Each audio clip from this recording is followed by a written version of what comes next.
Well, welcome back to another great episode here at Table Talk TV.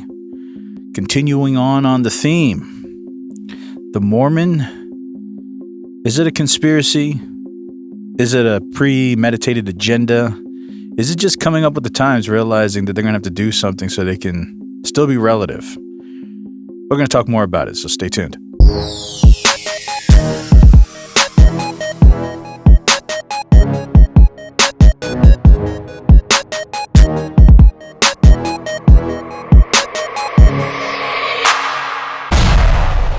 Well, Mr. Colleague, we are excited to hear about what more do you have to bring us about these Mormons. We've covered them, I think, 2 weeks.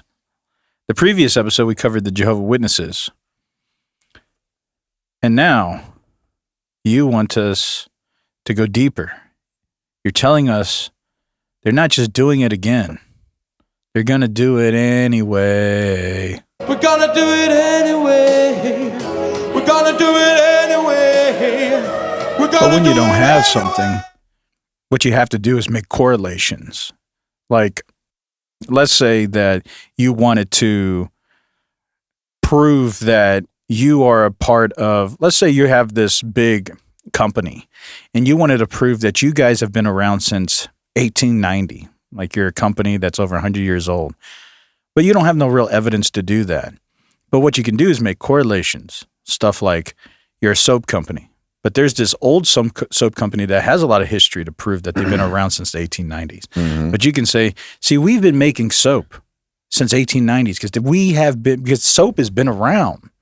So what you do is you start making correlations with events that are real and associating yourself with those events so that those events can be associated with you, even though it's not necessarily proving your thing. Mm-hmm. You just jump on the bandwagon. Yeah, that's a good analogy. Another good analogy is, I actually recently, I was looking to buy a mixer for my wife. She's into this making her own bread stuff.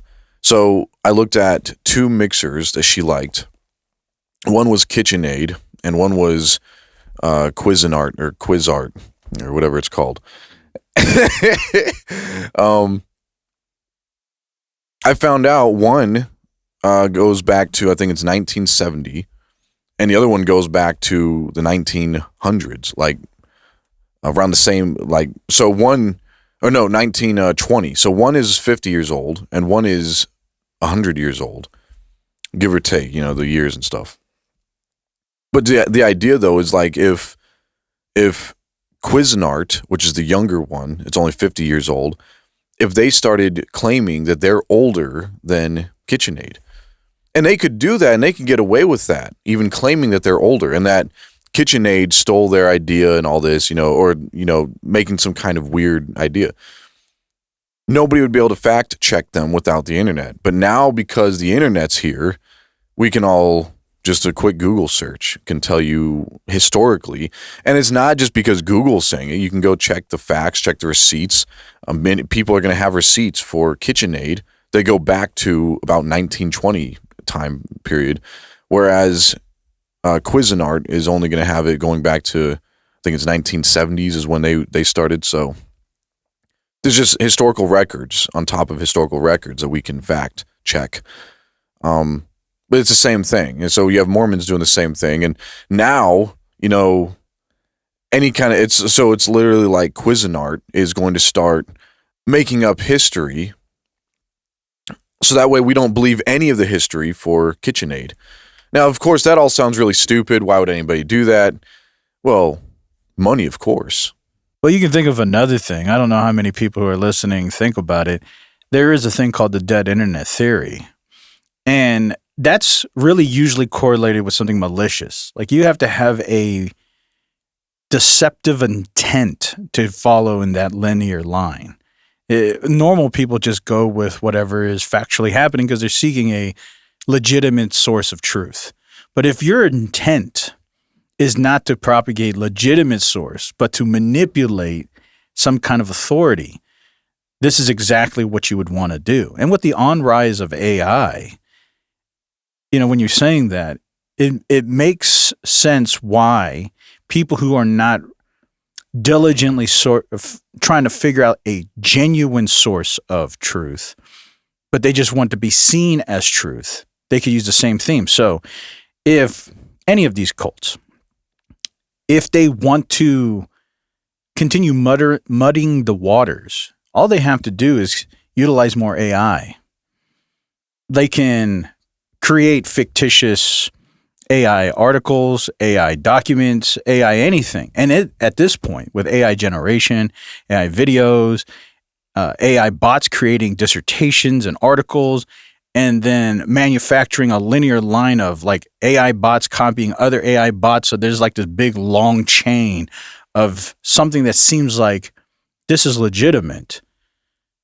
It can be very deceptive, especially for those who are Christians, because the Christian audience, a lot of times, I guess I'll just say it, a lot of times they can be naive. So they just believe things on the front side value. It's because they want to believe you're being honest. They want to believe you're being truthful. They're not thinking there's this malicious intent to disrupt history or validity. So I was like, oh, that's what it says. But how do you know that wasn't just created by a malicious intent? An AI bots on top of bots, creating this fictitious line of deception. And so if these cults utilize something like dead internet theory for their agenda, it would muddy the waters even more, because a lot of Christians, they do just believe simply, well, it's on the internet, I've read it, there's supposedly all these scholars, and they could just, AI bots can make up scholars, they can make up stuff, because AI has no moral construct. They're just doing what they're programmed to do. And they can do this infinitively, and then it can bombard the whole internet. And the next thing you know, it just seems like, wow, Mormons are everywhere. Jehovah's Witnesses are everywhere. Look at all these articles. Every time I search Google, that's all I see. It's more than just Orthodox Christian doctrine. It's like just a bunch of Jehovah's Witnesses and Mormons all over the place. And it's because the bots are just on rise. And the Christians, they don't have this intent, so they're not going to combat this with their own bots. And so then you're just going to have bots fighting legitimate scholars. But legitimate scholars aren't as prolific as bots. And then so they're going to get overrun by bots. Yeah. And that could very easily happen. If it's not happening right now, it could easily happen. But here's here's a video from, again, we're going back to Ward Radio. I'm going to show the full screen so people can see at least my comments on, not my comments, but the comments section that I'm viewing. Because maybe you guys click on it and you don't see the same comments because, there's selective comments and the bots are making sure that happens. Either way, you'll be able to see what I'm seeing on my side. So these comments are real, even if you can't see them. So check this out. Oh, just because academia isn't sold on your narrative yet, okay, doesn't mean that it's not true. Because these are the idiots that Don't believe subscribe. everything we watch them believe and enforce upon us for 2 years during COVID, okay? Okay, so he's saying that the problem with Mormonism is not Mormonism, it's because the scholarship is not sold on it yet. Or how did he say it? I'll just play it again. Just because academia isn't sold on your narrative yet, okay? So academia nuts are not sold on the narrative of Mormonism yet, but they're sold on, Christianity and things that actually have real history. That's what they're sold on. But they're just purposely casting shade on Mormonism, and that's the real problem. So I guess the thought would be, because if you take that as what you would have to believe deductively is, things are just shifting sand then.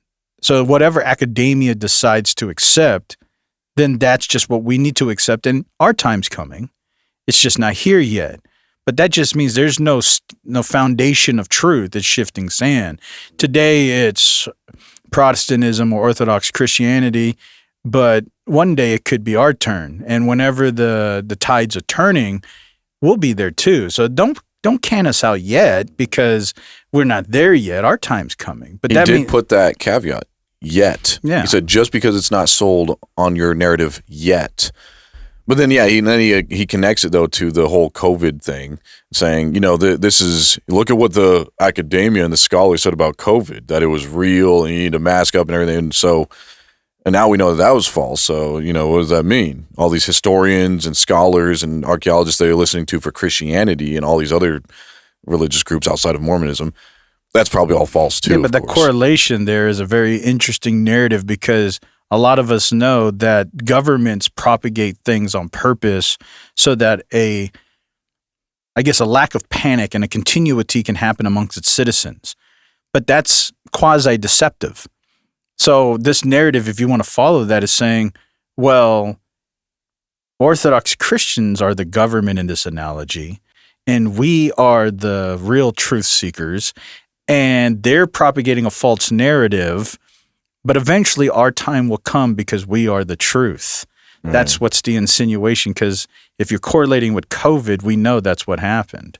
Well, what they run into a problem, again, and this, anybody can make their claims, and every religious group has their ideas. It doesn't matter what they believe. Some people believe in some weird stuff, but it's when your own beliefs start contradicting your own beliefs. Because then these same people who are bashing on academia, they bash also on CARM, which is a Christian apologetics research ministry. They bash on that for saying, oh yeah, they're doing research. So they bash on people who do academics. They bash on scholars. But then these same people are going to turn around and use scholarship and history, and they'll quote archaeologists' scholarship to push their idea. So if this is the case, if it's all about whether scholarship is being sold on your idea or not, then they're guilty of the same thing. But it's tough, because this is kind of how conspiracy theory ecosystems work. There's the main narrative being pushed, and the ones that are truth seekers are always saying they're putting out a lie. They're the liars, but they're the authorities. They're the ones, they'll say, well, they're the ones that have the power to manipulate the truth. But you have to listen to us because we have this Gnostic or secret information. We have the real truth. Well, they have authorities too. They're using authorities to bash other authorities. Well, just like conspiracy ecosystems, they have their little scholars or people that say, see, and we're trying to tell you, we were in the inside once.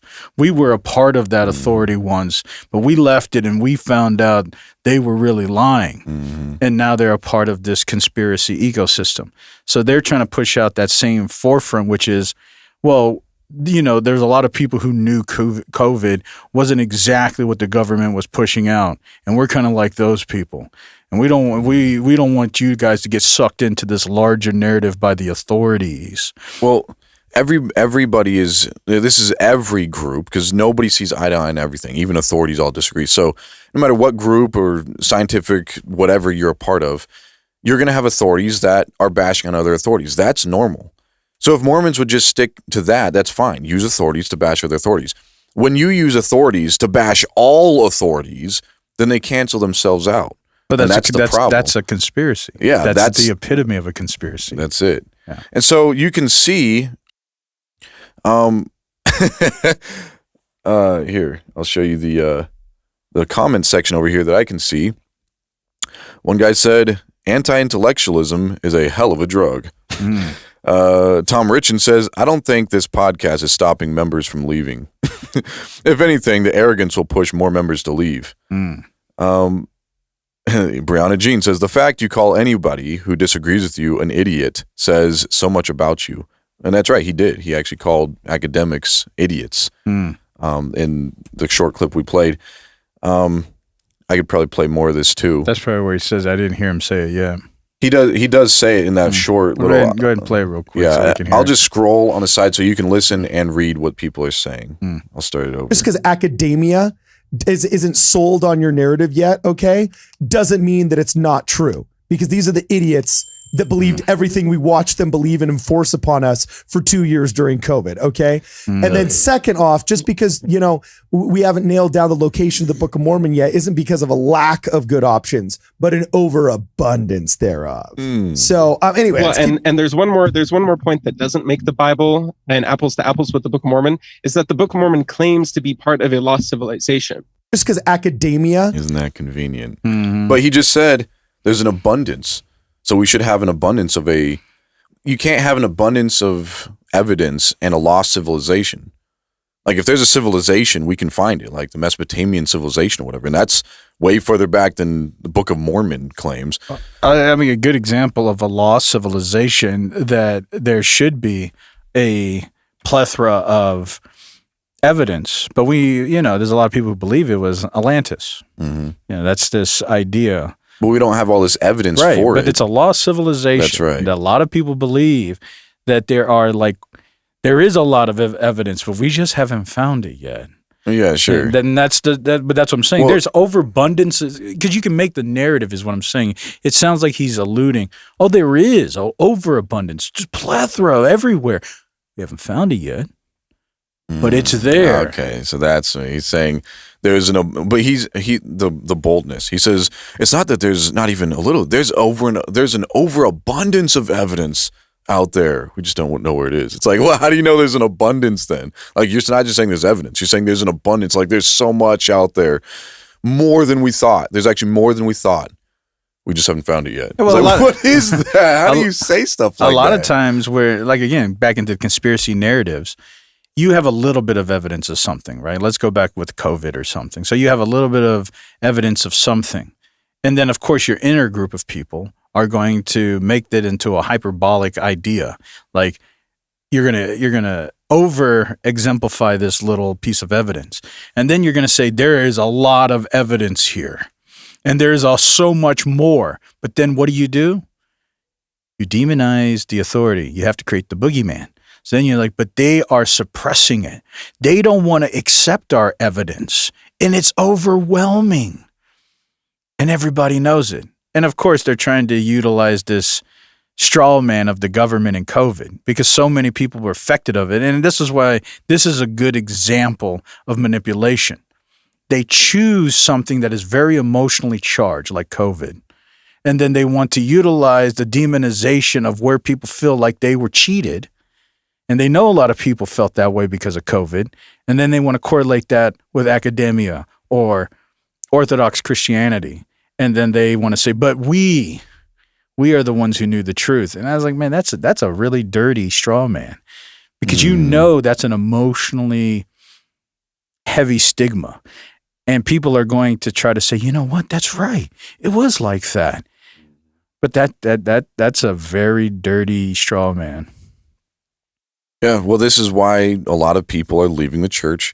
And, I didn't do my due diligence last time to show the articles that I was pulling from.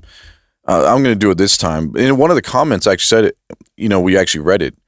This is why many people are leaving. So it's not just me. It's not just other people who see people leaving the church, the Mormon church. Everybody sees it. So this is just a quick Google. Mormon membership decline, as you can see. This is what comes up in the AI overview. Reasons for decline. Now, it does say that it's grown in some areas and it's declined in some areas. So it says migration, people from essays. You can read it here with your own eyes.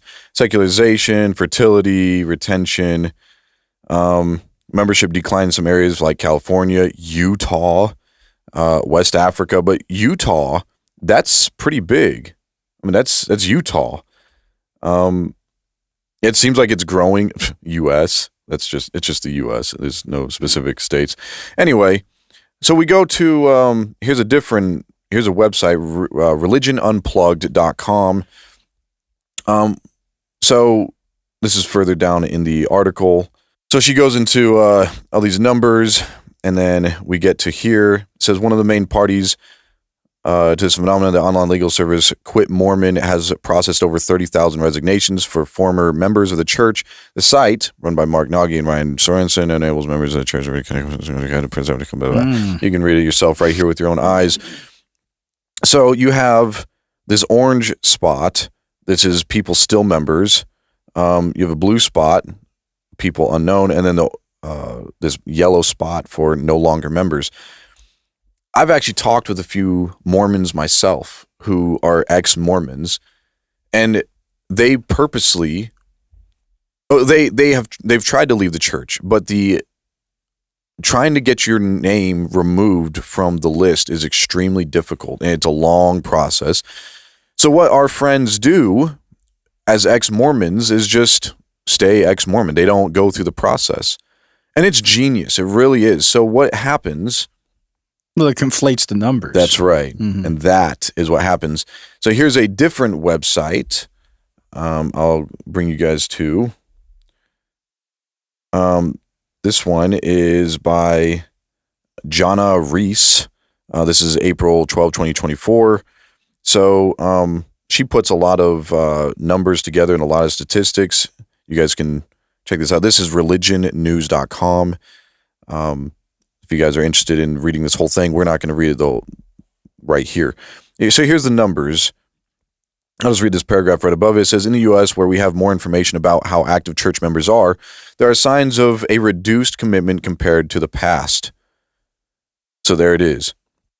And then she says, Mormons continue to be almost astonishingly religious than other Americans, while higher self-reported and actual church attendance and belief in God. But the number of people who claim an LDS identity may be declining. And there it is. So this right here, this sentence is what we just looked at earlier.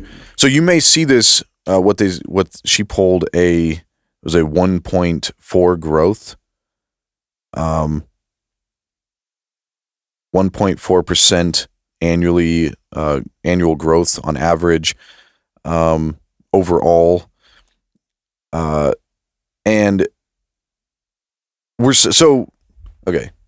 seeing it grow very slowly, but the reason it's growing is because people they're denouncing their faith in Mormonism, but they're still technically members, and that's what we just read, literally from this lady's site. And she's actually trying to pump up the numbers. If you read this website, she's actually trying to show, look, they're doing really good. The steady pace the steady turtle wins the race, right? And so that's what she's trying to paint this as, but she doesn't realize that she's still saying the truth of the matter, which is people are still Mormon, but they're not claiming to be Mormon anymore, but they're still Mormon. And it's because Mormons make it such a hard process to become an ex-Mormon. It's the same thing that happens in the economy. When you listen to like the Federal Reserve or anybody giving reports on the CPI numbers or anything to deal with inflation, there's core CPI and then there's regular. But anyways, my point I'm saying is it's interesting because the computed numbers or jobless claims are the same thing. So actually jobless claims is probably a better example of this. So when you go to file an application to get a job, that's going to be reported as somebody trying to look for jobs. And then there's people who get jobs. And then there's people who get full-time jobs. And then there's people who get part-time jobs. But when they give the jobless claims and they give this report, it shows how many people they're making an average, how many people are applying for jobs, how many people are getting jobs, and how many people are unemployed. They don't add into they confuse numbers between part-time jobs and full-time jobs.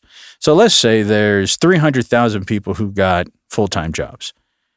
And then let's say there's 600,000 people who got part-time jobs. Well, the numbers may say there's 900,000 people who got jobs. But a large majority of that was actually part-time jobs. But when you read the numbers, you're just saying, oh, wow, jobless claims are low and a lot of people are getting jobs. So really, they were part-time jobs. Mm-hmm. Or there might be a second job. And if they had to get a second job, that means their wages weren't good enough on their first job. So the economy is not doing as great as you think, even though jobless claims are coming down and unemployment is low. People are having to work more part-time jobs just so they can supplement their income, which is telling you their wages are not good enough. But when you look at the jobless claims or the unemployment numbers, it's looking like everything's great. And so when you confuse these numbers, because the details aren't explicit, you can make any statistics, you can make anything happen. So yeah, if once you become a member and you're registered, if it takes difficulty to not, and you have to go through all of this, of course, people say, I don't care. I'm just not going to do it. We have ex-Mormon friends right now. Yeah, but the numbers stay true, and they'll just continue to rise. And yeah, that's just, again, more of the intentional manipulation. But I won't just charge the Mormons with that. I'll say that's probably any group. A church, regular Orthodox churches or Protestant churches will do that. Any group will do it. My point was even the government does that with unemployment numbers. Well, it's a lot easier to become an ex-member in a Protestant church. You can actually get kicked out very easily. All you have to do is say, I don't believe anymore. Any Protestant church I've ever been to, and I've been to a lot, they'll happily remove your name from the membership list. I mean, yeah, there's a lot of churches out there all about numbers, but to be a member specifically, if you're a member of the Mormon church, you can't just unmember yourself. They probably have people registered as members who are still dead, or they probably died, and they're still technically members. So they're just accumulating all these names as membership, but yeah, nobody's leaving, so it's just naturally growing. And the people, that little, not even 2% that is growing is probably children being born into faith, and so technically they're members now, and now they're forever going to be members. It's like once you're in it, you're never. It's almost mafia. And I get it. It's difficult because the emotional side of it is if you're really hurt and something is disgusting to you, your first response is to just leave. I don't want to talk to these people. I don't want to associate with nothing. You're not saying, well, let me go through this technical thing of filing this paperwork. I want to get my membership renounced. I want verified proof of this. You're just like, I'm done. I don't even care. Well, I think it's a request too. Like they may not let you become an ex-member. Sure. But I'm just saying the normative is I don't even want to deal with it. And that's probably what most people do. So it's just a natural play on psychology. The benefit of numbers is, you always go towards the path of least resistance. And the path of least resistance is just to run, just to get out of here. It's not to face confrontation. That's more resistance. So you're just playing into the path of least resistance of benefiting the numbers. And so there's really no way around that because most people, they don't want to deal with confrontation. And so if you make a big, strong wall, your numbers are always going to grow. Yeah. So I'm still going to hold to what I said the past few weeks, which is the Mormon church is declining. Everybody knows it. You go anywhere. This is not the only place you're going to hear this. It's actually declining. Now, again, they're going to have people trying to push up these numbers, and you just have to look at the facts and be on the ground, the street level. Go ask an ex-Mormon yourself if they're still a member, and they'll say, yeah, I'm still a member, but I don't believe in this stuff anymore. They're not living any kind of religious life. They're not religious at all, but they're still a Mormon member of the church. So it's like that one sentence you said, that woman said, but they are not claiming any identity. And it's the same thing. I'll go back with the jobless claims. When you go talk to somebody on the street and you ask them, well, do you have a job? They're like, yeah, actually, I have 2 jobs. And so when you talk to them in person, you get this detailed truth of the source, which is, yeah, I got 2 jobs. So now the jobless claim showed this person's got 2 jobs, but they'll tell you the truth is, but they're not paying that well. That's why I have to have 2 jobs. And so this 2 job increase isn't even though it looks like it's measuring a good increase in the economy, they are still barely making, let's say, $20 an hour. But you would think, oh, well, maybe they're making 40 or 50 because the numbers would show these are 2 full jobs. And so, yeah, there's no way to articulate the truth of that. And the government knows that as well. But I would say anybody who's trying to play statistical numbers, they know that as well. Well, let's go to another video that I don't know if anybody's heard of Dan Vogel. I never heard of him until I saw this Mormon video on social media. Dan Vogel apparently is this guy who writes about the Mormon idea and what's wrong with it and stuff. And this is how Ward Radio receives Dan Vogel. In fact, Dan Vogel, no, Cardin, this is too much time. This is too much of a digression. We can do a different video on this. No, we got to watch at least one part. This is the reminder that when people talk about Dan Vogel, as though this guy walks on water. Okay, this is going to be ad hominem. This is going to be hilarious. This does not constitute an argument. Just remember, this is who we're talking about here, all right? This is the epitome of cognitive dissonance. You know that? It's like they can't realize the very thing that they're criticizing is the very thing that they're doing. Because there's people like us now doing it to them. But we're not making fun of them or how they look. You'll see. Well, I could. It's the same thing. It's like, because they're being so extravagant in their ad hominem. It's like it almost makes you feel like you have to do this. It's like you guys are so overboard. And look, we don't know these guys. We did not tell them to put this. We're not Mormons. We're not even ex-Mormons. We didn't. Yeah, we didn't tell these guys to do this to themselves. This is on their Ward Radio, on TikTok, and they have other platforms too. But I just thought it was crazy. The very thing that they're doing, they're actually now forcing people like us to do the same thing to them. So you'll see in the video, we're not doing the same thing. Well, we're not attacking them because we don't even know them like that. We're just exposing Mormons. These guys, what they're doing is making fun of people. There's two different motives. There's two different methods. If you're in a debate, a professional debate, there's those people who attack the actual person, and then there's those people who attack the argument. So we're simply just showing them this is them. This is on social media. We're not doing anything. I mean, anybody could watch this right now. They haven't taken it down. They could take this down any second. I'll speak for me. It just has this weird feeling like they're being so overboard with this laughter and ad hominem, like they're saying, of an individual. They're like, oh, you'll wait till you find out. It's like it's so overboard. It just kind of pushes out it's almost like an equality response. It's like, well, then what about you? You can't see you are just as crazy. It's almost an involuntary equality response. It's like it's not you can't even see what you're doing. It's forcing me to say this is the epitome of cognitive dissonance. I know people in our comments before have said, well, the Mormons don't actually believe that stuff. In our comments when we were, and my response was like, we're letting the Mormons speak for themselves. Ward Radio, who we're showing right now, that guy, that face that you see right there, that's Ward Radio. Yeah, that's Ward Radio. That's not us. All right, folks. Here it is. Dan Vogel, Yes. Interested in serious discussion of Joseph Smith and Mormon origins? Well, you've come to the right place. My name is Dan Vogel, publishing in this field for more than 30 years. The subject of Mormonism can be complex and confusing. Okay, look. I will certainly discuss topics. Okay. Just remember, this is the expert, bro. In fact, Dan Vogel. No, Cardin, this is too much time. This is too much of a... I'm going to just go to the comments. So this right here, just remember, this is Ward Radio. These are Mormons. This is not us saying this stuff. This is Mormons saying this stuff. But now, here's the comment section. You can see actual history. This guy's name is Actual History. That's legit. I like that. Man, I wish I would have got that name. He says, keep it up. Good-hearted people see exactly what you're doing. Whoa, Stephen Henderson.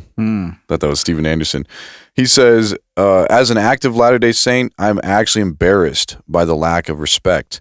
So this guy, Stephen Henderson, he's an active member. Now, whether that means that he's actually a member or not actually a member, he just doesn't want to go get his membership removed. Well, but that's my point. It's like this is so radical that this is the epitome of cognitive dissonance. The normal people will see this and say, you can't see yourself. That's why you're saying, I'm embarrassed. And it's so crazy. It's one thing to talk about people. It's one thing to, like you're saying, debate about things that people are saying. But when you just straight making fun of their mannerisms, he might be an older guy, like what we talked about in the Jehovah's Witness video, that guy, I like that phrase, elder speak. Like this guy still might have some of those mannerisms. It's like, that's fine, but you got to listen to the content. These jokers are just laughing because of the guy's mannerisms. And he's like, this is the authority, folks, the expert. And it's like, well, you push it away just because he has maybe residues of elder speak. I don't know. These guys, though, they have people who support them. So here is Amy S. Stewart. She actually says the poses, oh Lord. Mm. And she's laughing at the Dan Vogel guy with these guys. I guess it is echo chamber jive. Yeah, so somebody said, don't think you have room to talk. And then she's like, sorry, I'm employed. Not sure what you're trying to say. So, and he says, not sure what employment status has. So it's like, this is where it goes. Mhm. Even when you try to get into the echo chamber and try to, there's just no room. Well, ad for you. It's hominem like, only yeah, feeds more ad there it hominem. is. Someone else said, this is a different thread. It's not helping any shred of credibility you guys ever had. But that's, so my whole point was showing the comments is so everybody can see, the whole world can see. They're not like us. Mm. They're not like us. They're not like us.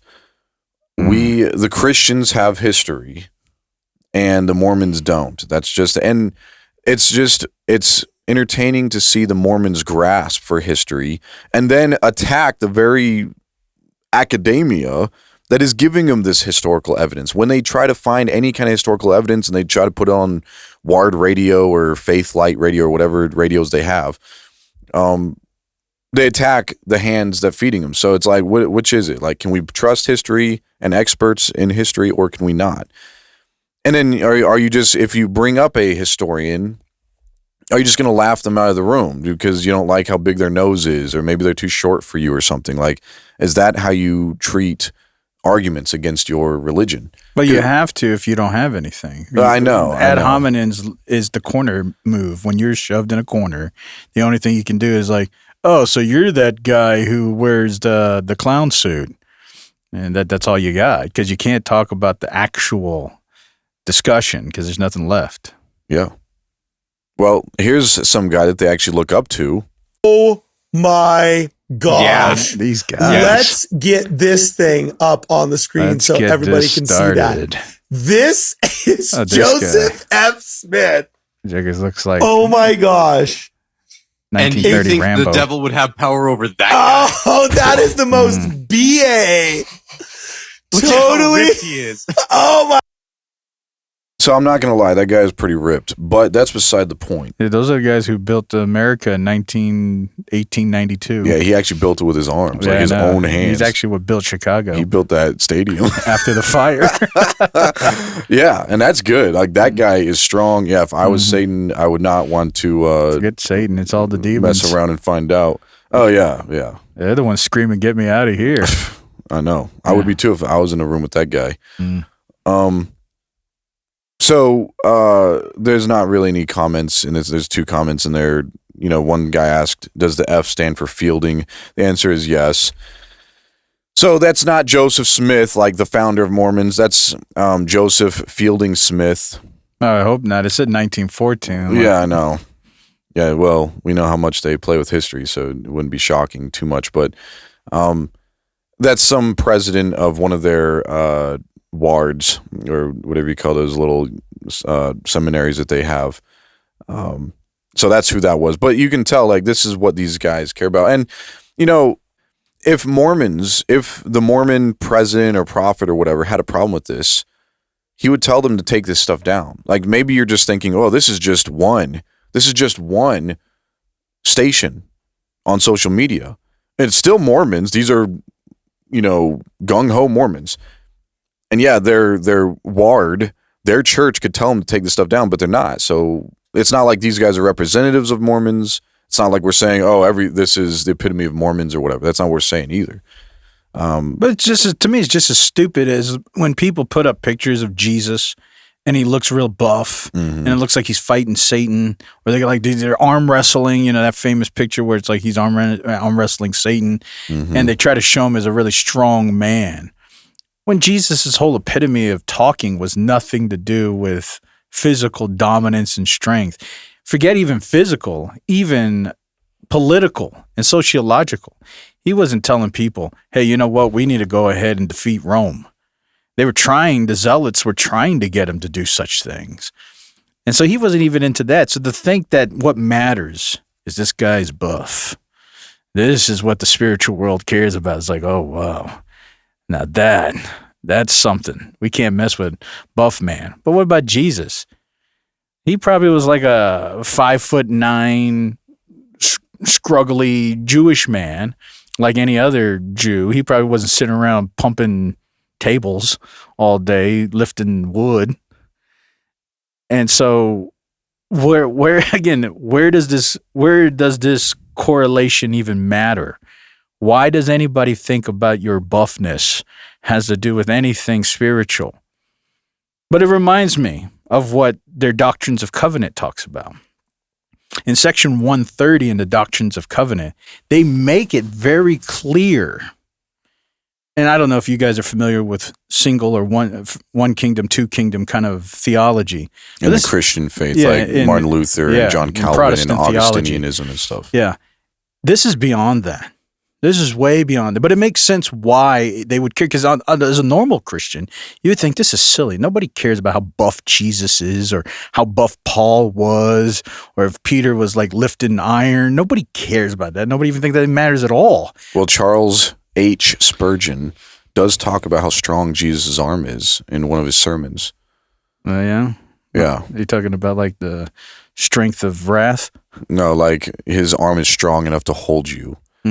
Embrace you. Yeah. Yeah. He talks about the actual strength of Jesus' arms, like the strength alone, you know, like, man. Yeah. And it makes me feel good. I think it's on one of his sermons for anxiety, but. Yeah, if you're talking about the strength of his drawl, that's one thing. And I agree. He definitely is drawing people to him. But the physical strength, it's like, you know, Peter was in jail. If he was so buff, why didn't he just rip the door off? But no, he needed an angel to come in there and open the door. Yeah, the angel was buff. The angels might now be something to deal with. But anyways, what I think is interesting is when you look at why what they use as a premise of a normality of thought. If you go to their Doctrines of Covenant, which I'll pull up here, they make this correlation between your physical life and the afterlife. So this is section 130, and this is straight off their site. So right here it says, whatever principles of intelligence we obtain unto this life, it will rise with us in the resurrection. And if a person gains more knowledge and intelligence in this life through his diligence and obedience than another, so comparative to other people, he will have so much the advantage in the world to come. So clearly, based on person to person, there's magnitudes of your actions here, specifically intelligence and knowledge, and the afterlife. And then this is why it makes sense, if you guys have heard before, that the Mormons believe that God the Father has a physical body and bones. And that just seems weird to the average Protestant Christian. But it makes sense if you believe that your actions of physical life correlate to a spiritual reality in magnitude. Then God the Father would have to have the same thing, because he would have to be the super intelligence, the super knowledgeable one. And that's why he has projected this world in this way. So if you go down, this is the same chapter that says that. It says right here, the Father has a body of flesh and bone and is tangible as man. The Son also, but the Holy Ghost has not a body of flesh and bone, but is a personage of spirit. Were it not so, the Holy Ghost would not dwell in us. And so, like I said, this is probably strange to a lot of Protestant Christians to think that the Father, and he was making a clear discernment that the Spirit doesn't have flesh and bone, but the Father and the Son, they both have flesh and bone. And it made sense, because when I first heard that, I was like, what's the gain? But when you read it in context, the gain is the Father is just a old Mormon that gained a lot of knowledge and a lot of intellect. And then when he came into the afterlife and had his opportunity to create this world, he had the ability to make this because he had such great knowledge and intellect. And so when you be, as another Mormon, the more, and this is an incentivizing factor, if you gain a lot of knowledge and intellect, you'll be able to do the same. Yeah, the Father was just like us one time. Right. And so that's why it makes sense. They care about the buffness, the strength. Because you're going to carry it with you. Yeah, and the knowledge and the intellect. But to the average Protestant, that just seems like vanity. Well, yeah, I mean, I guess it does beg the question, well, which one would you rather be in the next life? Would you rather be a buff father or a smart father? Maybe you're scrawny, maybe you won't be able to win Satan in an arm wrestling match, but you can win him with your mind, maybe. Yeah, and that's true. But I assume they probably pictured the father as all of it. He's like Superman Einstein. Well, he's no more than we are right now, so we could also obtain that too. We will also be fathers in the afterlife too. If you're a good, faithful Mormon, you will also be a father of your own world and everything, and then people will call you Heavenly Father in the worlds that you create. So you could, just like him, yeah, maybe you can do a little bit of, bench reps and hit the books a little bit on each, and maybe be semi-buff and be semi-smart, or you can weigh heavy on one side. I would wonder, though, which side Mormons would like to weigh on, the intellectual side or the strength Well, I would side. assume because their doctrines of covenant emphasizes on knowledge and intelligence. But these guys are focusing on the buff side. And, it's interesting. I see a lot of Mormons. I don't see a lot of really buff Mormons, but they try to propagate, we have the knowledge of the truth. And they always tell you just need to go pray and ask Joseph Smith. But that's not knowledge, it's faith. But they superimpose that you're going to be given this knowledge and intelligence about maybe, but do you want the knowledge? Because you may get that knowledge and be like, oh, this is all fake. Because that's what's happening. Like, Mormons are being intellectually dishonest. And there's a lot of other videos. I do have a couple more videos I want to show. Actually, 4 to be exact. I think they would be very interesting for our audience. But and it's from a different radio, Mormon radio, more professional, but still same old stuff. But the reason nobody's buying any of this, no matter how much historical evidence they find and all this stuff, and they push towards they use this stuff for their agenda, nobody's buying it. And they know that nobody's buying it, and they still keep doing it. Like, you've read the comments with me right there in front of our eyeballs. We could see all of it. Nobody's buying it. People are saying this is why people are leaving. And it's like, but we just presented you all this historical evidence. Like, yeah, but you're being intellectually dishonest. And not just because you're attacking intellectuals, but because you're being dishonest with the intellectualism that you do have. The brain cells that you do have, you're being dishonest with. But you know something's off and you're not showing it. Ad hominem is the epitome of that. When you have no more intellect or knowledge to disperse, to combat, only thing you have left is look at the big nose, look at the mannerisms, look at the goofball. That's all you got left because the intellect and knowledge has been expired. It's extinguished. There's nothing left. And so when you see that, you can tell, and again, the epitome of focusing on a buff man, not focusing on some genius or somebody who's a prominent scholar in their field or anything. We are going to say, hey, those demons are scared, not because this guy knows a lot, because that guy looks like Rambo. And that's the epitome of you have expired all your knowledge and your intelligence because you have nothing left. We can just beat them down. Mm-hmm. We don't need to convince you. We'll just beat you to the ground. Yeah, and he could too. Like, that guy will force me to become a Mormon. Yeah. Joseph Fielding Smith is probably strong enough to make me become a Mormon in my body, but not here and not here. But see, that's the difference. For those who may believe in a two-kingdom perspective, yes, you can, like what did Stephen say? Which Stephen? The one in the Bible. Okay. You can stone me, you can kill me, but you're not going to take away the thing that's within. My body is just temporary. It's whatever, but you cannot separate what's truth. And because it's irrelevant to the average Christian, it's irrelevant. It doesn't matter what this world is propagating, because in the afterlife, for the Protestant Christian, it's not something that transfers one for one. My belief and faith is the only thing that is a continuum. It's not like I'm going to continue understanding all my math that I have. What's that relevant for? Or all this science or anything? What's it relevant for when you stand before this omnipotent, omniscient God? what are you going to do? You're going to compare yourself to that? That's irrelevant. Well, in Mormonism, you may actually be able to teach your Heavenly Father once you get up there. Or maybe, you're maybe he doesn't know everything. Or maybe there is no body. Now it's your job to start new. And so who are you comparing yourself with? Who is there to be comparison to? It's just you now. So if you don't have the knowledge and you don't have the intelligence, what kind of good world are you going to create? What kind of good existence will you propagate? It's just you. So you better create. You better get some knowledge. You better get some intelligence, or you're going to have the bozo world. But if you have a lot of good intelligence and a lot of good knowledge, and when you cross that veil, you return back to the knowledge that was given to you while you were in the pre-veil state, not prevailing, but pre-veil state, the handshake state. Yeah, then you may also be able to be prolific in that too. So that's what I'm just saying. It's probably strange when a Protestant hears that, because it doesn't. The Bible itself doesn't enforce that kind of ideology, but it makes sense why they care about that. There isn't a lot of Christians that are excited when they see a super buff Jesus. Now, unless you're watching like The Chosen or something, and you got that really Fabio, nice hair, pretty boy Jesus, that could be attractive to some. Yeah.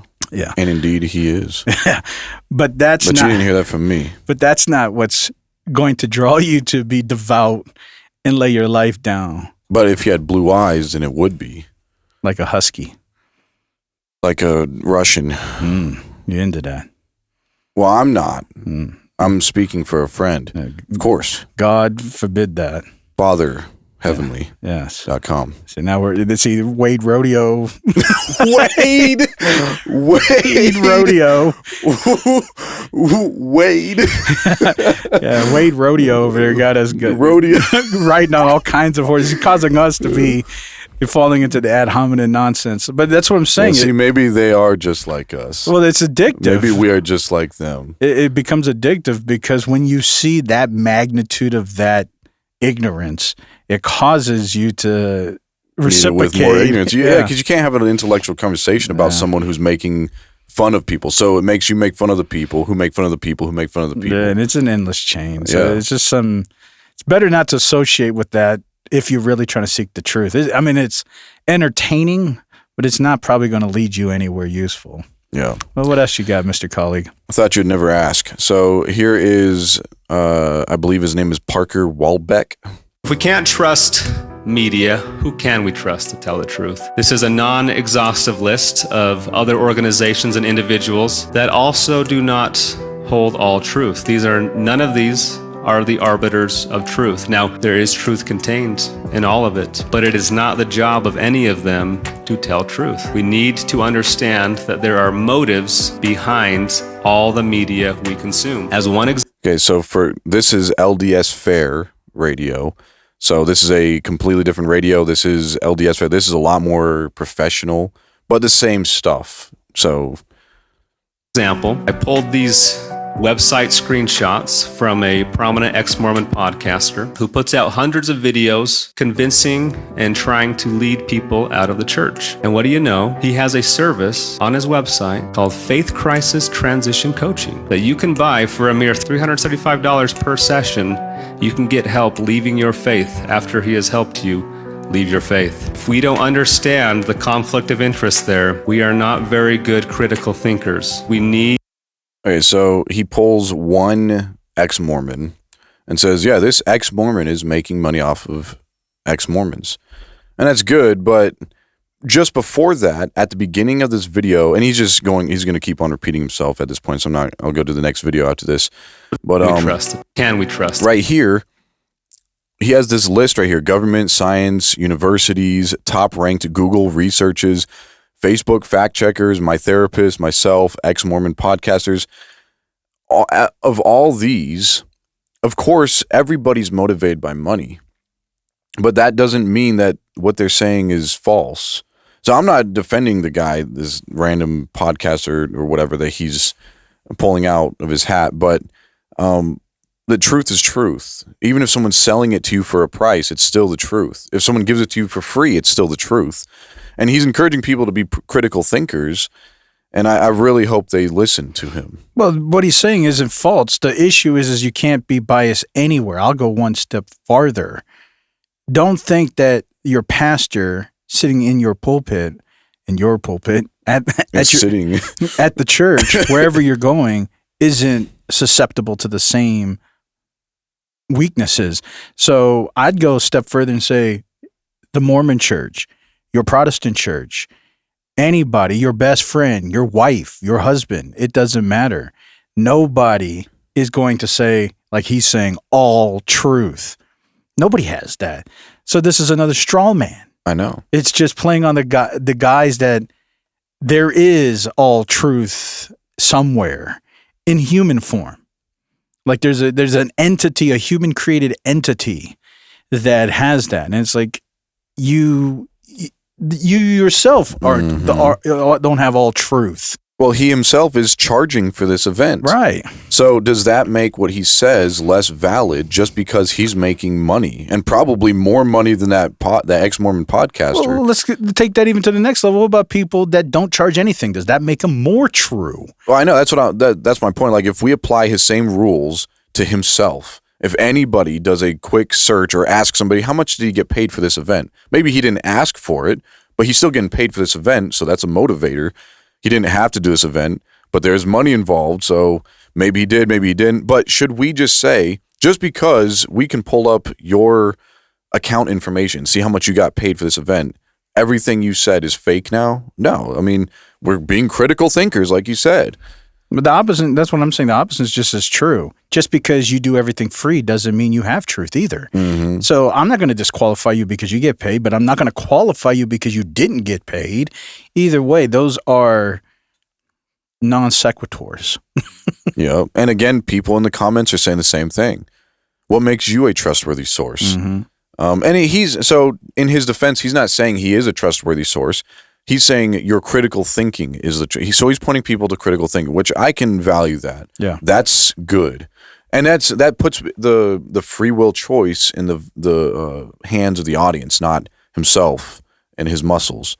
And yeah, and I agree. I think that is where you should go. You should go to saying all information is on an equal playing field, and let's deal with the data, the information. The issue just becomes that this is that straw man game, though. When you say all truth is whose truth? It's your truth. It's Father's truth. Well, it's whoever's speaking. It's like your truth. Because whoever's talking, like this guy, I'm sure he thinks he has that truth. Mm-hmm. He seems confident. Right. Well, it's anybody. You're not saying stuff like this because you don't think you have that truth.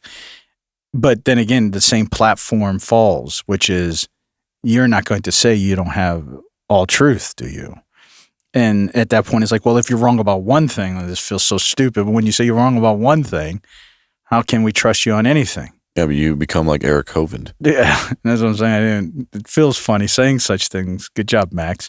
But but that's why you can't even play that game. We're seekers of truth. We're not sitting here trying to find the all truth. That's God.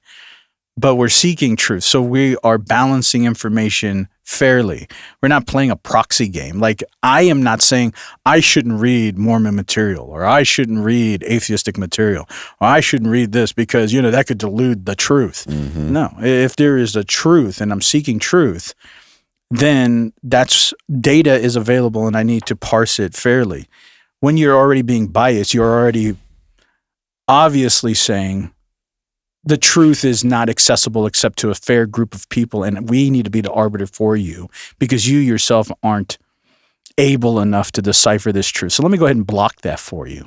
Well, yeah, he's warning people against social media, but it's like, first of all, you're on social media, and there's Mormons like you, like Wired Radio, who are on social media. So what do we do when we encounter them? And they're telling us what the truth is. Your truth. They would agree with what your version of truth is, and you're saying that it's invalid. We're using our critical thinking and seeing the kind of information that your truth is spreading. Yeah, it's not. Anyway, there's just so many plot holes in all this. Here's another one. Same guy. When you buy something on Amazon and it's really bad, you feel like you need to go review it and give it that 1-star review. So the loudest voices are going to be the negative ones. You buy a product and it works boringly well, you're probably not going to go leave a good review. And unfortunately, we do the same thing in the church. And that is why David A. Bednar in 2014 invited members of the church to use the inspired tools of social media to share messages of truth and light, to share our positive experiences, our 5-star reviews about the gospel of Jesus Christ, so that we can combat these negative reviews and show the world that this actually is a great thing. So there's their logo. And so again, absolutely true. Everything he just said. I can't disagree with this. Like, that's great. So give good reviews also. When you see a scientist give you real scientific evidence for something, give them a 5-star. When you see real historians uncover real history, give them a 5-star review. Don't just be biased and give the Mormon church 5-star review. Do this with everything. So that's good. Well, I'll go to the other side of the coin of the corporation because using this analogy. What happens is the same quandary. So somebody leaves a bad review. A corporation who wants to be successful, they don't take those reviews when there's enough of them and pawn them off of making excuses like, well, these people don't really know what they're talking about. Or these people, they didn't really experience the product. They only glorify the 5-star reviews. But these individuals, that is fair Latter-day Saints, but a good corporation, they don't do that. A good corporation, what they usually do is they try to deal with the negative responses fairly. Because why? They want to make a good product. So if there's actually something wrong with their product, they take those negative reviews and they say, we're hearing that and we're working on something and we're resolving that. We're not going to just pawn it off and saying, oh, you guys don't know what you're talking about. Yeah, that's a good point. And so the negative reviews have to be absorbed as just important and not attacked with ad hominems like, well, everybody lies, or everybody's a goofball, or everybody can be everybody, but that doesn't fix anything. You're just painting a straw man. A good corporation would never do that because they want to sell a product long term. They're in it for making a lot of money, not a scam. Like an overnight scammer is going to say, hey, look at my good star review. Hey, if I give you $5, would you leave a good star review? Hey, I'll give you a $20 Amazon gift card if you leave a 5-star review. That's what a scammer, an overnight flight company would do. And they're going to pretend or delete the negative ones. Yeah. If I was at that conference, I would make him a deal. I'd say, okay, I'll give you 5-star reviews if you listen to our 4-star and less reviews, like the bad reviews. If you guys actually make changes based on the negative reviews, we'll all agree. And hopefully, maybe I would talk for everybody in that instance. Maybe we'll have a microphone in the audience, and I'd say we would probably all agree that we would give you 5-star reviews if you start listening to our bad reviews. Because you're right. I mean, that is what companies do because they're actually selling your product. And that's why good reviews even matter anyways, because they're trying to sell you a product. We're not going to talk about that, though. Otherwise, Jesus himself didn't care about bad reviews. He only had 12 people who legitimately listened to what he had to say.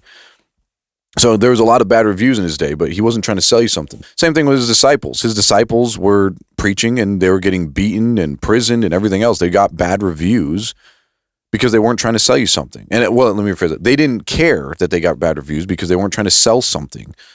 If all you care about is good reviews, it's because you're trying to sell something. Well, he emphasized it. He said in 2014, I forgot what guy's name was that he said, started encouraging people to go on social media and posting about their good reviews. And all this is to me is the same thing as a fly-by-night or scam. You get a bunch of people and you don't tell them to be honest. Because inside a real organization of any magnitude, there are going to be some good experiences, there are going to be some bad. But they're encouraging you, don't tell the bad ones. Mm-hmm. Only put out the good 5-star reviews. It's like, that's a scam. Mm-hmm. That's the only thing they do. They're not being transparent. Especially if you were actually abused by the church. It's like, well, let's not talk about that. There's enough people talking about that. Let's just talk about, look, yes, we feel you. We have therapists on staff. They'll help you through that. But you need to give good reviews. Yeah, and the inside circle is encouraging only those things. And that's not trying to resolve issues with a product. That's just trying to cover up something you don't want to fix. Yeah. Now, here's right along this line of thought. whether they're going to fix things or not. 2 more videos from the same radio, LDS Fair. Sarah Studemont Levitt described in her autobiography of the night when she and her husband learned of plural marriage. She lay in bed, pondering what it might mean if it were true, and asking God if she would be forced to share her husband with another woman. The answer that came was no, but then something even more remarkable happened. She recalled, and then my mind was carried away from the earth, and I had a view of the order of the celestial kingdom. I saw that this was the order there, and oh, how beautiful. I was filled with love and joy that was unspeakable. When Elizabeth and Newell K. Whitney prayed together over the subject of plural marriage, begging for a special manifestation that the new doctrine was correct, they were surrounded by a halo of light and were immediately comforted, and they knew that it was true. Mary Elizabeth Rollins Leitner, one of Joseph's plural wives, dreamed that she was married to Joseph, but didn't understand what it meant until he and Brigham Young revealed the doctrine to her the following day. Upset, she left. And after praying over the matter for a time, she saw an angel, but she was so scared of what she was seeing that she hid under the covers until he left without delivering his message. When she saw Joseph a few days later, he asked if she had received an answer yet, and she said no. He assured her that she would because an angel had promised him that she would. She told him then about what she had seen, and he explained that if she would have prayed, her fear would have left her and the angel would have taught her many important things. He then prophesied of events that would happen in her life. When they came true to the letter, she realized that the doctrine was true. So there's a testimony of plural wives. So they're not trying to fix this. They're now relishing in it. And I think it's great. It's about time that somebody actually starts practicing what they believe. Now, again, if I ask this lady in this video, what about you? Would you be comfortable with plural wives? She may make some kind of excuse. Well, it's illegal here. And of course, I would ask her, okay, well, if it wasn't, would you be okay with it? And of course, the same cycle would continue, and she'd probably say no, and then I would tell her, well, an angel will probably visit you tonight, and don't hide it under your covers this time. You need to pray and all that, so that way bad things don't happen to you. Because this angel, you may, by being scared of it, you may actually spook it yourself, and it may just walk out the room. Like it showed up, I was like, you know what, I don't have time for this, and it just walks out the other door. I just thought that was weird. Like this, again, this is not... These people are not bashing LDS. These guys are promoting it, trying to make it more reasonable, more sound, and this is what they have. Well, she said that that woman prayed, and she was struggling with it, and the answer she said she received was no. But when she went out of her body, she saw that that's how the celestial order is, and that's when she saw it was beautiful. So... And then, of course, Brigham Young, Joseph Smith emphasizes this as well. This is the doctrine that was given to them. If this is how the celestial order is supposed to function, it is. Why would anybody put resistance to the things that is heavenly? And that's what it's like. That's what you just need to emphasize to your people if you really believe that. Well, it's because the government's corrupt. It's fine. But, there's people who... The Bible is the epitome of that, right? So if you really believe that, what did the government tell Peter and boys? Don't preach this gospel. And he said, I don't care what you say. We're preaching this gospel anyway. Rebellion to the government in the sense for the gospel or the doctrine, that's a normative. So I would say, isn't that the same construct? Of course, I can hear in the echo, somebody may quote Romans 13 from Paul, but that didn't stop Paul from doing the same rebellion. He's going to preach the gospel. You aren't going to stop the doctrine being propagated. And so if Joseph Smith and Brigham Young really had this doctrine, and this is because this is the celestial order, and this is a heavenly function, this is what you need to emphasize to your people, regardless of what the society, the government, this is a doctrine of celestial order. And this is how we manifest this beauty in function. Then you need to push it. I think they were at one point when they legitimately believed they were going to take over America. And if they ever do, Yeah, you would probably see a lot of things legalized. Yeah, and now you can make a narrative. It's just like a lot of things. Mhm. Everything's time sensitive. It's not necessary anymore. It Mhm. once was, but it's not. And so, Unfortunately, this is the problem with Mormons. You can quote to them their own doctrines and covenants, their own pearls of great price, their own Book of Mormon, the Bible itself, their King James version of it. You can quote to many of it, and they don't care. They don't. It's like that memes, like, I don't care, don't care, don't care, still don't care. They don't care. That's just, they don't care. And then they'll, not only can they just be dishonest towards the foundations of their faith, these 4 scriptural foundations, these 4 pillars of their faith, they could also lie about it. So it's just dishonesty on top of dishonesty. So you never know. And again, I can hear people in the comments saying, well, that's not what they really believe, whatever. Look, you can argue with the Mormons if you want. We're not saying this stuff. They are. I'm just letting them speak. This is elder speak here. Well, that's actually JW's. I feel like it's still elder speak. It doesn't matter. The bottom line is, we're not making this stuff up. This is what they say. And again, good luck trying to question any Mormon you see on the street. Go ask them about what their Mormon people are saying. Show them this video, and they'll probably tell you, "Oh yeah, I don't know if I believe any of this." It's like, it's Joseph Smith. Well, like, what do you do? Smith. Regardless if people want to believe it or not today, they have to acknowledge, and I think all Mormons, if they have any fundamentals about their belief system, it is a fundamental doctrinal preset of their belief system. It was not strange to Joseph Smith, Brigham Young, the 12 witnesses of the plates. All those people in that time frame, this was the doctrine propagated. You go read the Journals of Discourse with Brigham Young. It's very clear in all of that. It's not strange. It only changes and is strange when it's not necessary. But necessary only tends to manifest when there's dire consequences. Mm-hmm. When there wasn't, but it's even stranger. Brigham Young and Joseph Smith, they face tremendous persecution from the people around them. But they still propagated this doctrine anyway. And so the only thing that you have now that you can say, because necessary, that word, is very subjective, and it's used in a very convenient manner, no matter who's using the word. When you say it's not necessary, because when you say that, what you're saying is the preceding factors, they were absolute statements. So if you say something like, everybody has to take the vaccine, that's an absolute statement. Mm-hmm. But then later on, now you can say, well, now it's not necessary.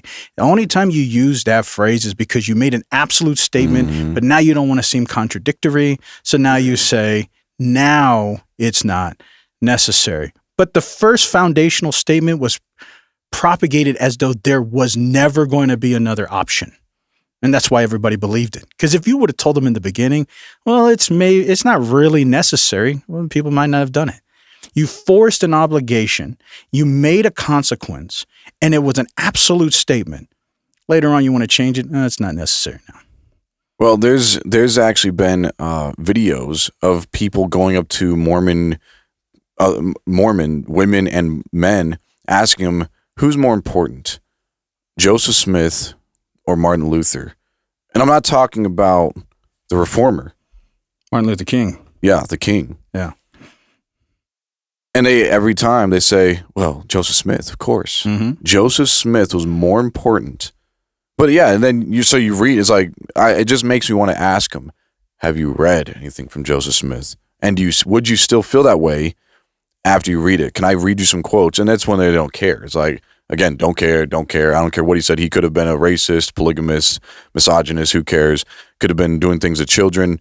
But I don't want to hear any of it. I don't want to read his own writings from his own hand. I just want to say that he's the founder of my faith. It's like, and nobody does that with anybody else in any other religion. Like Islam isn't doing that with Muhammad. Christians aren't doing that with Christ. Catholics aren't doing that with Mary. Well, I think there is overlap, if I'm being honest. Like, there are going to be those people everywhere where they're just going to believe out of just pure, I won't say ignorance, it's regurgitation. I look up to this man, this man, like it could be your pastor, it could be a mentor, it could be somebody. You don't really know the details of what they believe in, but because you respect this man or this woman, whoever, this leader, you're just going to say, I don't care what you say, I know that they're true. And there's always going to be that. So I'm being fair, that's going to be there. But then there's always going to have to be that point where you say, there's just something not right here. And there has to be. If not, then yeah, you have to really think, are you just living in Harry Potter? And that's it. You're actually living this truth. Like these people are on a BYU campus. Yeah. They're making their entire life is being molded around this Joseph Smith. And I'm not talking about the F. Smith. I'm talking about Joseph Smith. And this is what they're modeling their whole lives after. This isn't some, well, are you a Steelers fan or a Jets fan type thing. It's like, Jets fan. Well, what about, did you hear about what the quarterback and the Jets did last night? No, I don't care. It's like, that's what it sounds like though. But it's like, I'm not modeling my whole life after this Jets quarterback. Yeah. So there's things that you don't care about, and that's fine. Everybody has those things they don't care about. But it's obviously something you care about if you're spending your entire wealth, not just energy, but your time and your money, in investing your entire life into this guy that you don't even want to know who he was. You don't want to read his own handwriting. And then you're going to lie to people on top of that, knowing that you're ignorant about Joseph Smith and his life. You're going to lie to people and say you do know, and no, it's all bonk. Like that's what they say. Here's one more video similar to the last one.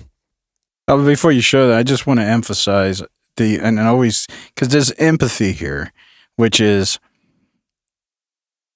some of that I get why. If you have a lot of benefits, if you're a part of like a big social club, you're like dentists and, or I guess you can say health insurance, whatever. Yeah. But I'm just saying, you're a part of a big social club, like you're, and you get a lot of benefits. Like they come and help you, they're always there for you. You never get to meet the president of this group, and honestly, you don't even care. But everybody around you saying, "Oh, he's a great man. He's done all this. He's doing this. He's a philanthropist." All that, but you don't honestly even care. The only thing that you care about is, these people help me. They help me when I'm short on money. They help me doing this. They help me with my children. They do all this stuff.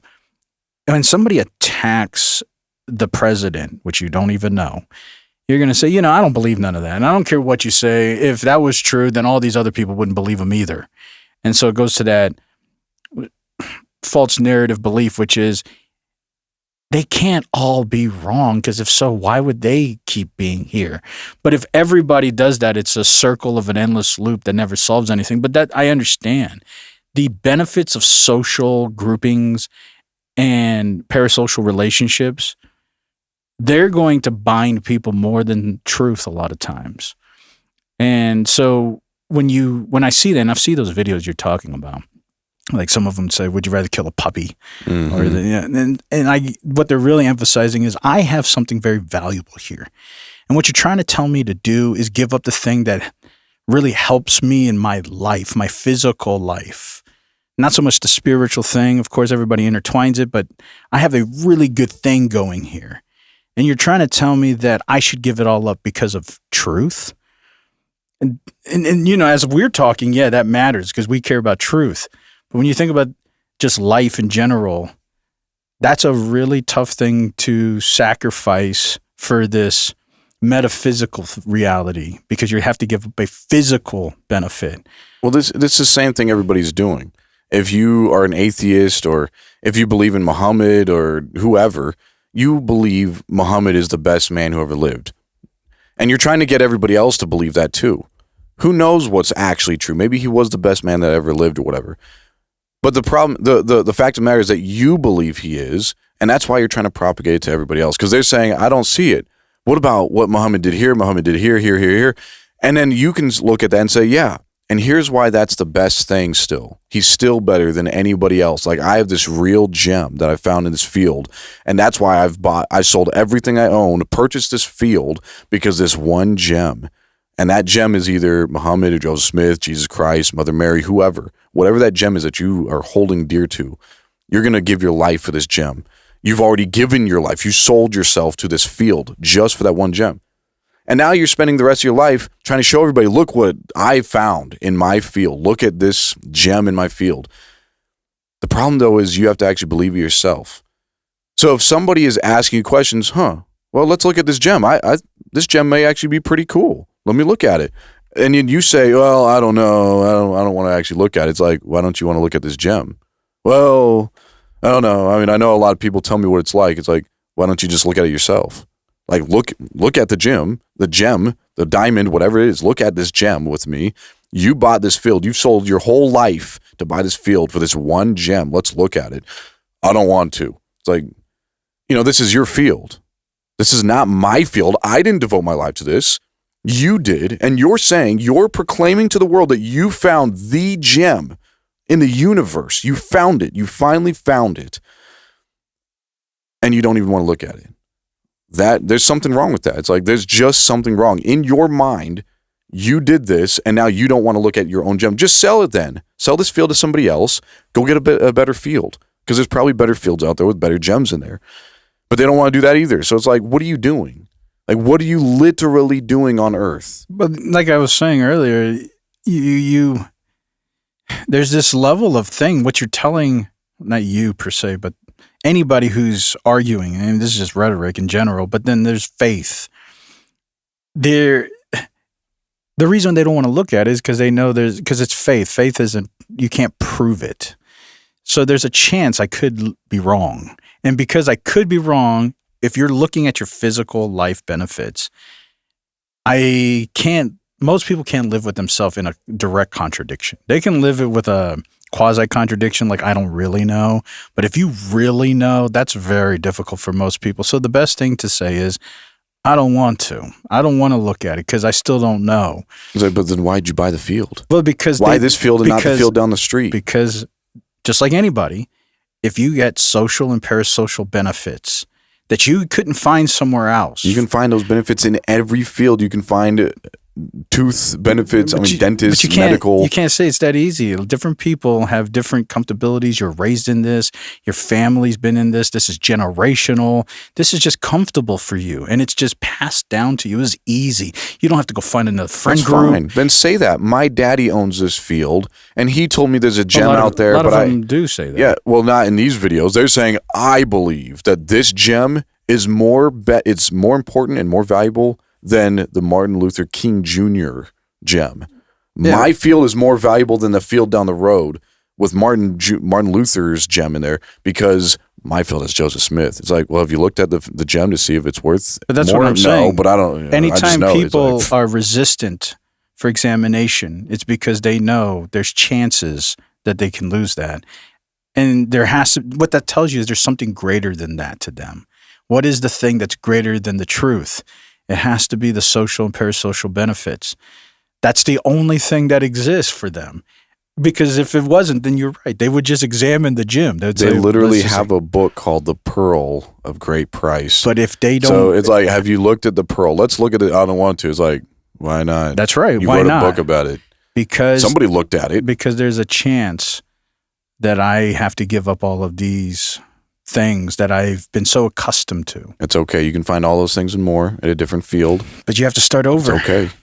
And people don't want to do that. That's not the path of least resistance. That's tough. That's true, but you're devoting your entire life, investing your entire life into a falling stock. And you know that now. You see it. Now, yes, you can start fresh with a better stock that's actually rising, but yes, you have to start at the bottom. So, yes, it's a hard decision. You're young, though. A lot of these people in these videos, they're young. So it's like you got plenty of time. You're what, 15, 17, 18? You can leave your daddy's field now. You know, you made a good example. When you invest a lot into a stock, you really believe it's going up. And then you start doubling down and you put more. Mm-hmm. And then it starts tanking. You know what you start telling yourself? It's going to come back up. That's right, and you double down. Yeah, some people do that. Some people get out before they lose everything. Most people, it's psychologically embedded into you because you don't want to believe all of this is going to be wasted because you're going to lose everything anyway. But so you just double down, and you keep convincing yourself it's coming back, and you double down until you lost everything. Yeah, but really, what is a 15, 16, 17, 18-year-old boy or girl invested. This is their daddy's stock. They haven't invested anything. They've been living off the fat of the land. Well, there could be a lot of things. It could be the relationships, the people in that community. It could be a plethora of things.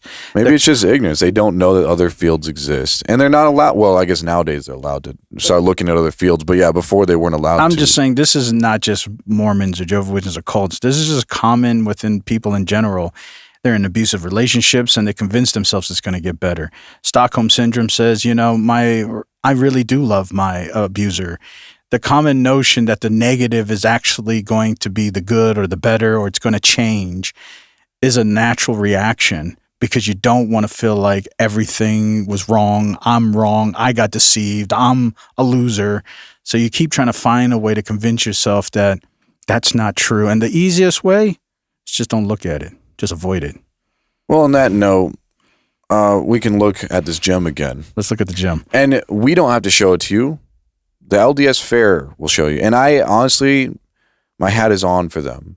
I respect what they're doing because they're actually encouraging people to be critical.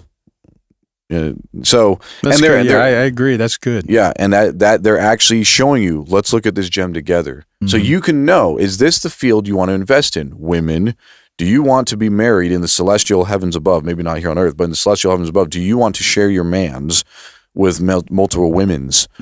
Lucy Walker, another of Joseph's wives, also had a remarkable experience of affirming the doctrine of celestial marriage. When Joseph first approached her, she was upset, like most of them were. He told her that she was entitled to receive an answer of her own over the matter and encouraged her to pray to receive one. In one account, she explains that when she prayed over it, she thereupon received from the Lord a powerful and irresistible testimony of the truthfulness and divinity of plural marriage, which testimony has abided with her ever since. One account says that answer came from an angel. Another account says that her room was filled with brilliant light and she was filled with more peace and joy than she'd ever felt before. Another of Joseph's plural wives, Desdemona Fulmer, also reported seeing an angel who confirmed the plural marriage doctrine to her. She also claimed to have a dream in which she was warned to flee the Smith home because if she didn't, Emma would try to poison her. When she told Joseph of the dream, he allegedly confirmed that Emma would try to kill her if she could. So he helped Desdemona move into William Clayton's home. I don't know how much truth there is in that account, but she did move into the Clayton home and things were very rocky between Joseph and Emma at that time. So I have no idea whether that is true or not. After the martyrdom, Eliza R. Snow was so engulfed with grief over the loss of her husband Joseph that she prayed to follow him into the next life as soon as possible. Joseph appeared at her bedside and told her that she should not pray for death because God had different plans for her. He explained that his earthly work was fulfilled, but that hers was not. Both he and the Lord wanted her to try to live for many more years and assist in carrying out the work that Joseph had started. She should have courage and be of good cheer so she could lighten the burden of others, and rather than think of her own sorrow and loneliness, she should be of comfort to others in their grief. So, at least there is a Mormon radio out there, causing Mormons and everyone else who are not Mormons. This is the gem we have in our field. So, if you're going to sell everything you own, this is what you're buying, and you have free will now. I like that, free will. You can use your free will to purchase this field of Mormonism. Or, go shopping in different fields. There's a lot of different fields out there.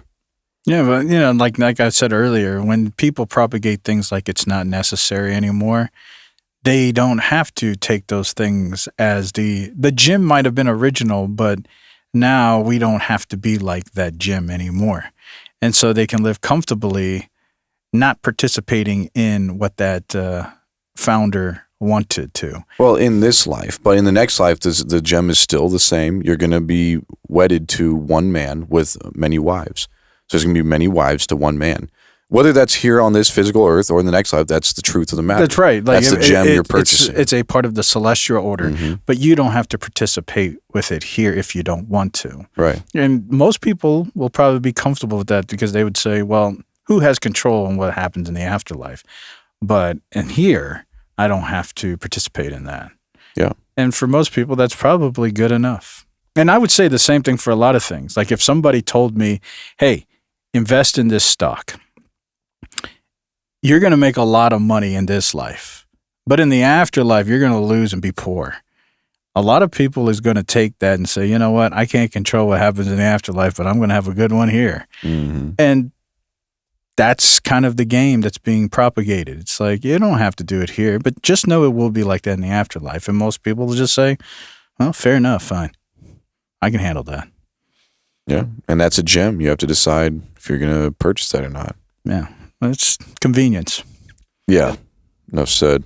But if you are, there's people get martyred for their faith, and then there's people that get martyred for things not their faith. So... Go! You know, we sometimes think our actions don't matter, but the Bible says in Proverbs 28:13, he who covers his sins will not prosper, but whoever confesses and forsakes them will have mercy. Just like you're facing the consequences, we can't escape our actions. But here's the good news. God is always ready to forgive and give you a new beginning. Remember, you can't run from your past, but you can run to God and he will set you free. That's a good message. He actually moved over to the other seat to tell him as he's laying there on the floor. Yeah. That man probably got saved that day. Yeah, when he finally got to a jail cell so he can be pulled away from the people who were beating him. Yeah, probably. Yeah. Well, each their own. Anyways, hopefully you guys enjoyed this week's episode here at Table Talk TV. You guys tell us in the comments. I'm sure the comments are going to be heavy as it was in the last couple Mormon episodes.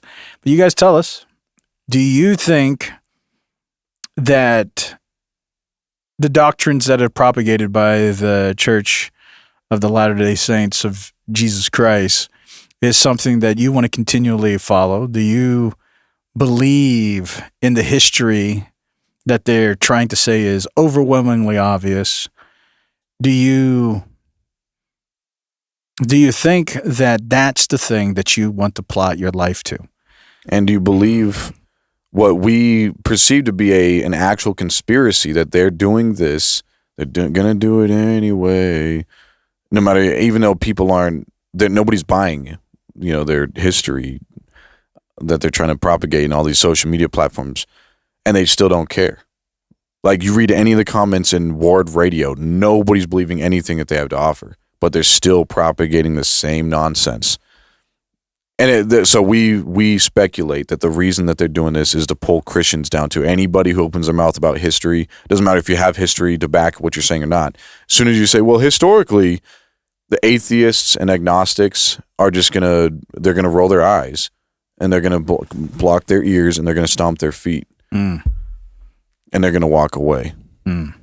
Not just from you, but from the faith. Well, let us know in the comments what you guys think. If you guys are Mormons and you think that what we have talked about is incorrect in some way, or you want to direct us in something that's going to show why you guys have not propagated a conspiracy, that you guys are not making it difficult to leave the church in conflating numbers, that you guys are trying to make it sound like you guys are just the same as Protestants, let us know in the comments. Tell us. We are more than happy to entertain those things and hear you guys. And maybe we'll make another episode if there's a lot addressing those things. But until next time, this is Table Talk TV. We're signing out.